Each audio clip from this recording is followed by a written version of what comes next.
In this video, we're going to do a little more complex blur using the lens blur feature. And this is something that you can totally do in CS6. I'm going to start with this image. It's a raw image, so I'm going to click OK and tell it to open up in Photoshop. This is a picture of Gabriel, my little guy. And this situation, we have a lot that's in focus. It was a bright day, and while he's in focus, this needs to be, well, more blurry. And in front, we want to make it more blurry. Basically, we want to simulate a depth of field. Okay, make the depth of field much smaller than what it was. So what I'm going to do is use the quick selection tool, and I'm going to have it select just the little guy. And as I'm doing this, it is just kind of pushing and holding, and that's going to create a selection. Now, it's not going to be perfect. I'm going to have areas that mess up or select too much. If you have areas that mess up or select too much, you can always hold down Alt and it'll take it in. So I'm holding down Alt, or the little button with the divot on my tablets. But you can also click up here to subtract. And basically what I want to do is just try to make a pretty good selection, and this is called my rough selection. Now once I make my rough selection, I'm going to do what is called a refine edge. I'm going to click refine edge, and if your view is not in overlay, make it in overlay. And I want to use a brush to kind of fix areas of them. Now I'm going to zoom in, and see I got some green over here that's spilled out. And what I want to do is use my brush tool, and I have my size set around 50 here. And I'm going to just kind of buff in that hair and see if I can buff around his hair on the edge here to make the selection look cleaner. So it's going to hopefully fix some of these little mishaps, little areas I might have omitted. Maybe around the grass here. See if it'll get rid of that grass. See, the grass is turning red when I do that. So it's going to make a good selection of the grass.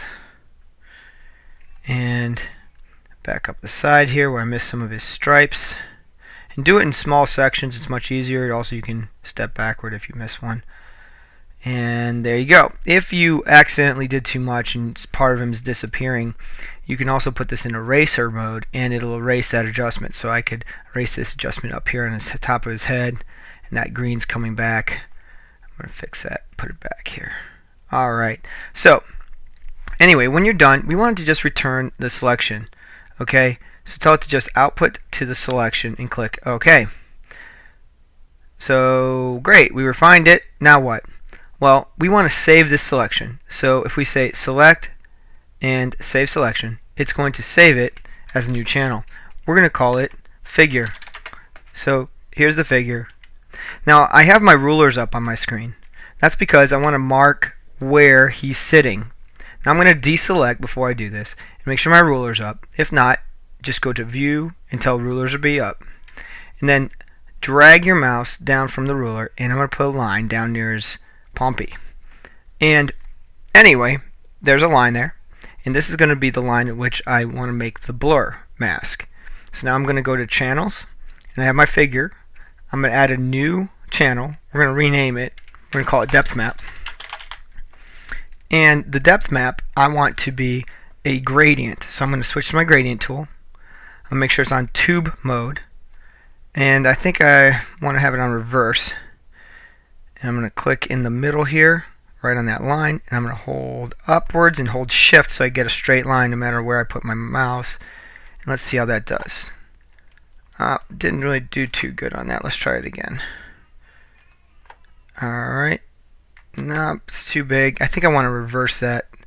Yeah, that's what I want. I want it to be white. Yeah, there we go. White on the edges and dark in the middle. That looks much better. So, I have my mask, and I want my depth map to look like that. If you want to make it bigger, you can. You can just extend it out some more, and it'll go a little slower. So you see how that's a little slower of a gradient. And then what I need to do is add my figure to this depth map. Now if I control click this figure channel, my mouse will have a little square by it, and I'll have him selected. Now what I need to do is fill him. So I'm going to do edit fill with black. Now notice I'm still on my depth map layer. So this is going to make him remain in focus. So if you take a look at this, I'm going to deselect. If you take a look at this, you have the gradient, which represents anything that's black is going to be in focus, anything that's white is going to be blurry. So it's going to slowly get blurrier in the distance, slowly get blurrier as I approach the camera. I'll go back to RGB, return to my layers, and we'll duplicate our layer. This duplicated layer we're going to call depth shortened. Alright, and this one we're going to go to filter, blur, and lens blur. And now CS6 will automatically choose a source for me as the depth map, but if it comes up as none, just change it to the depth map, and you can see that you can blur a lot more or less, but you notice the figure always remains in focus. Okay, so that's how you get your figure to remain in focus.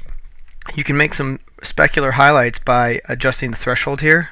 Just pull it down, and you're going to start to see some little dots coming in. Let's see.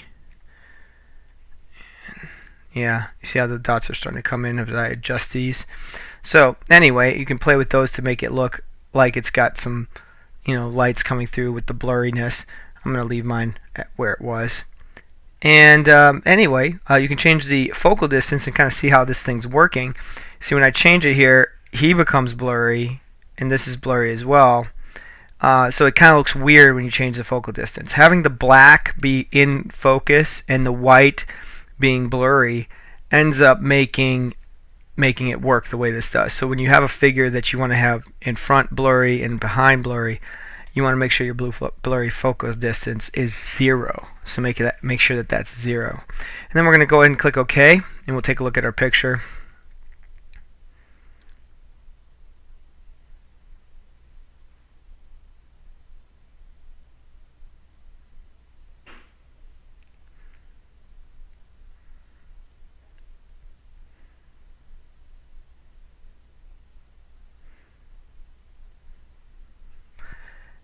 And we will hide our guides by just turning off my extras. And let's turn off and turn on a blur, and you can see how that just makes him more in focus. Alright, so this is an easy way to create the depth of field. It can get more complicated if you have more characters, ones in different distances. You can work it differently, but to do one figure, easiest way. Thanks for listening.